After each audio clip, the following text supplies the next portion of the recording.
अहिले यस्तो छ दाइ, अहिले जेनजीबाट तपाईँको प्रतिनिधि चुन भनेर हिजोको दिनमा वार्ता पनि भनिरहेको नै थियो होइन। प्रधानमन्त्रीज्यूले के अरे जेनजीको प्रतिनिधि बनेर आउनेहरू लिएर आउनुहोस् होइन, अब तपाईँहरूले लिस्ट लिएर आउनुहोस्, अब तपाईँहरूले लिएर अनुसार हामी गर्छौँ भनेर भनिरहेको थियो। अब त्यो कुरा निस्किसकेपछि अब त्यहाँनिर चाहिँ के को चलखेल हुन्छ भन्दाखेरि कसलाई चाहिँ लिएर जाने होइन। अब त्यो कुराको चलखेल हुन्छ त्यहाँ। राम्रो मान्छे लिएर जाने, को राम्रो मान्छे छ भनेर चुज गर्नतिर लाग्दैन क्या दाइ, बुझ्नुभयो नि।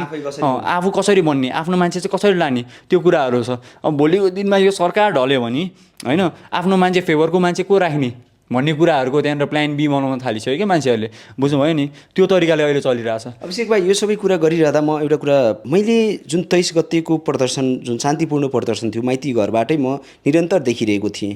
अहिले टिओबीको कुरा आएको छ, विभिन्न कुराहरू, घुसपैठीको कुरा आएको छ। अहिलेको सरकारमा यो आन्दोलनमा केही व्यक्तिहरूले आफ्ना फाइदाको लागि यो देश चलाउने काम गर्यो कि गरेन, के लाग्छ तपाईँलाई?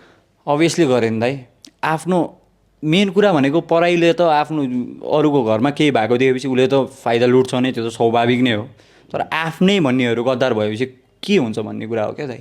आफ्नो घरमा बसेर आफ्नै शक्तिहरूको हस्तक्षेप कतिको देख्नु भएको छ त? 200% छ दाइ, 200% छ। यदि 200% नहुने हो भने हिजोको दिनमा